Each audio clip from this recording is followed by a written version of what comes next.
Iran is warning that any US intervention in the Middle East conflict would be a recipe for all-out war.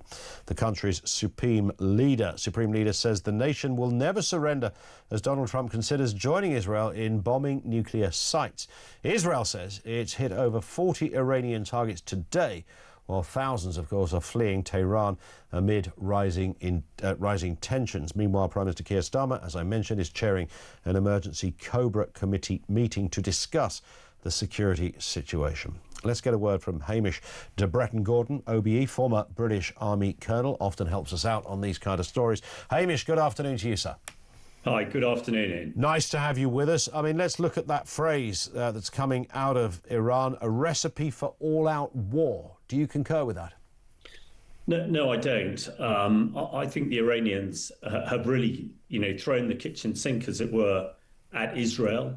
And certainly in the last 48 hours, they've been a lot less successful with their missiles and drones. I can't really see how Iran can extend this war. All their allies have been absolutely deafening with their silence. Their closest ally, Putin, the only thing he's done is offered, rather ironically and beyond parody, to be the honest broker between Iran and Israel. So I think they're really stuffed. They've got a huge army, that's for sure, but it's pretty ancient stuff. So I don't think they can escalate, and I'm not sure that the majority of the rank and file, as it were, in Iran actually sort of support the Ayatollah, from his. Yeah. Well, there certainly seems to be a sense that the people of Iran would rather be led by someone else and have a slightly different kind of regime to live under. That's often evidenced by the amount of people legging it from Iran. I don't know of anyone that ever said, I'm going to go and live in Iran for the next few years. Never happened, of course. That's another point, perhaps. In terms of targeting, Hamish, on this point, it's very accurate stuff, and, the Israelis are incredibly experienced at these kind of responses or attacks in this case, in order to stamp out or arrest Iran's nuclear capabilities. Now, how far do you think they might have got with that? We did speak to a former ambassador to Iran last week, former British ambassador, who thought it was all, well, in his words, BS. I won't say it out loud, although he did at the time. He said, no, they don't have any nuclear capabilities. They're not doing anything like that, which slightly surprised me because I didn't think that bit was in doubt.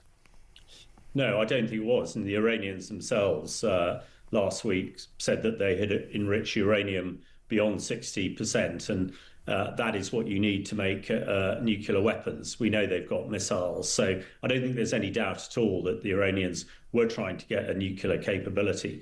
As far as Israeli targeting go, it's amazing how comprehensive their network of spies and Mossad is across Iran to do these detailed attacks.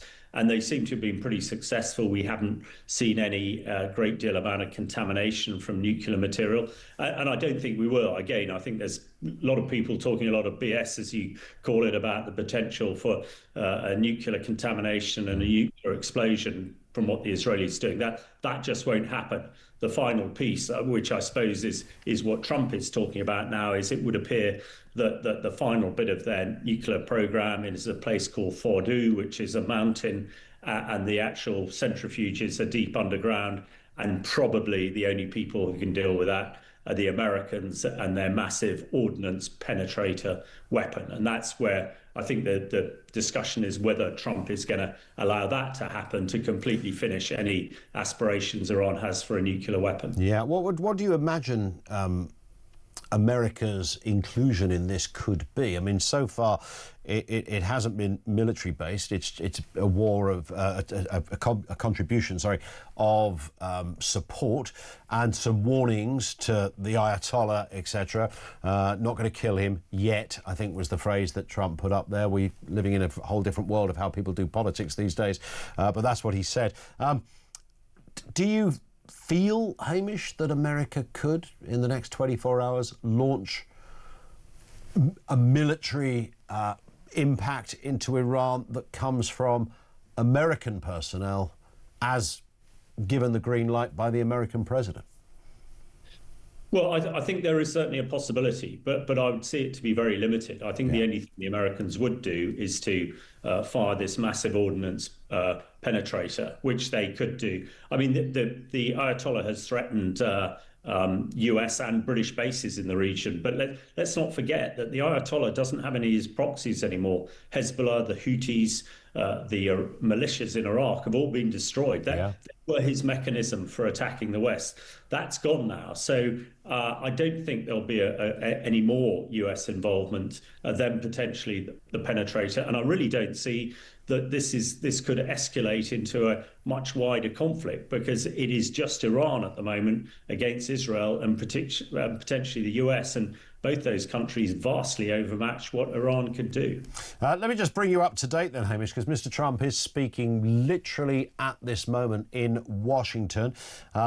Here's a little of what he said. He's speaking to the White House, where he's been asked whether the US is moving closer to striking Iranian nuclear facilities.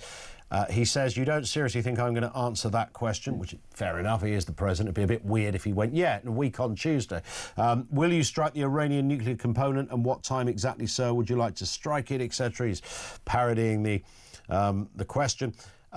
He added, "You don't know what I'm going to even do. You don't know. I may do it. I may not do it." He says, "Nobody knows what I'm going to do, but he can say this: Iran's got a lot of trouble and they want to negotiate." So a very sort of typical Trump-like response. He's left it hanging. But yeah, probably a silly question from a journalist. When are you going to do? Yeah, no, absolutely. I mean, they will do it at a time of their choosing. There'll be a whole bunch of variables involved here. But I suppose what Trump's hoping to do, in his usual fashion of making a deal, is to get the Ayatollah around the negotiation table because he doesn't want to be further humiliated by having his nuclear capability completely destroyed. But we shall see. We never quite know with Trump, but let's hope he's got it right this time. Indeed. Hamish, thank you as ever for your time. Hamish de Breton Gordon, OBE, former British Army colonel. How's this one going to pan out?